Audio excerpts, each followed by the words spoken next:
নমস্কার বন্ধুরা, তোমরা কেমন আছো? আমি আবারও আজকে রান্না করতে করতে একটা ভিডিও বানিয়ে নিলাম, তোমাদের সাথে শেয়ার করলাম। এই দেখো, আজকে বানিয়ে ফেলেছি চিকেন, কারণ কাল সানডে ছিল, হয়নি, তো আজকে বানিয়েছি চিকেনটা। এই দেখতেই পাচ্ছ তোমরা, প্রায় হয়েই এসছে। ধনিয়া পাতাটা কেটে নিয়েছি, দিতে ভুলে যাব, তাই কাছেই রাখলাম। তোমরা কেমন আছো? আশা করছি সবাই ভালো আছো। কাজ টাজ প্রায় আমি মিটিয়ে নিয়েছি তাড়াতাড়ি করে, রান্নাটাও প্রায় শেষের দিকে, তাই ভাবলাম ভিডিওটা করতে করতে তোমাদের সাথে একটু ভিডিওটা শেয়ার করে নিই, আর আমার একটা ব্লগও বানানো হয়ে যাবে। আর বন্ধুরা, একটা কথা অবশ্যই তোমাদের বলে রাখছি, যদি আমার ভিডিও তোমাদের ভালো লেগে থাকে তাহলে কমেন্ট অবশ্যই করো।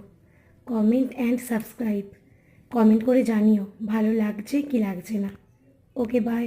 ততক্ষণ আমি চিকেনটা বানিয়ে নিই। টাটা।